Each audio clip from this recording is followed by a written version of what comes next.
पुदुचेरी में रविवार को राष्ट्रीय जनतांत्रिक गठबंधन यानी राजग मंत्रिमंडल में 5 मंत्री शामिल किए गए।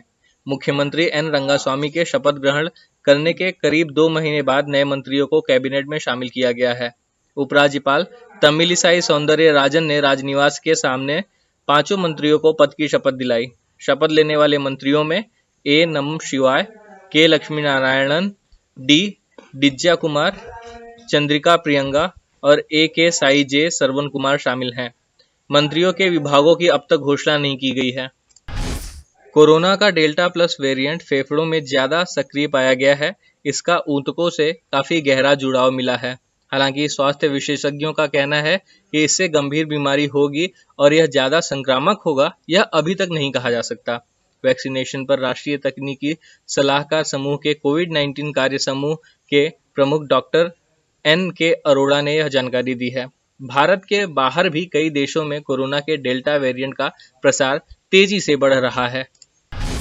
रक्षा मंत्री राजनाथ सिंह ने रविवार को कहा कि देश के प्रति भारतीय सैनिकों और पूर्व सैनिकों का समर्पण एक अनुकरणीय उदाहरण है। लद्दाख की 3 दिवसीय यात्रा पर पहुंचने के तुरंत बाद उन्होंने यह बात कही। सिंह की यात्रा का मकसद चीन के साथ लंबे समय से चले आ रहे सीमा विवाद के बीच क्षेत्र में भारत की सैन्य तैयारियों का जायजा लेना है। अधिकारियों ने बताया कि लेह में रक्षा मंत्री ने लेह, कारगिल और लद्दाख स्वायत्त पहाड़ी विकास परिषद के नवनिर्वाचित वरिष्ठ प्रतिनिधियों से बातचीत की। रक्षा मंत्री चीन के साथ संघर्ष के अनेक स्थानों से सैनिकों को वापस भेजने के अगले चरण में गतिरोध के बीच पूर्व लद्दाख में भारत की अभियानगत तैयारियों का समग्र समीक्षा करेंगे। जम्मू एयरबेस पर ड्रोन हमले के बाद एक अन्य घटना ने पुलिस के कान खड़े कर दिए हैं। जम्मू के भीड़ भरे इलाके में पुलिस ने एक देसी बम बरामद किया है। इस घटना के बाद एयरफोर्स स्टेशन पर ड्रोन हमले की जांच का दायरा और बढ़ गया है। जम्मू कश्मीर पुलिस प्रमुख दिलबाग सिंह ने कहा है कि जम्मू एयरफील्ड में हुए ड्रोन हमले में धमाके के लिए पेलोड का इस्तेमाल किया गया। उसके बाद जम्मू पुलिस ने एक देसी बम बरामद किया। यह आईडी एक लश्कर सदस्य के पास से मिला है जो उसे किसी भीड़ भरे बाजार में रखने वाला था। हालांकि दोनों घटनाओं के बीच में कोई संबंध है या नहीं, इस पर सिंह ने अभी तक कुछ नहीं कहा है। अगले साल होने वाले उत्तर प्रदेश विधानसभा चुनाव को लेकर सियासी सुगबुगाहट शुरू हो गई है।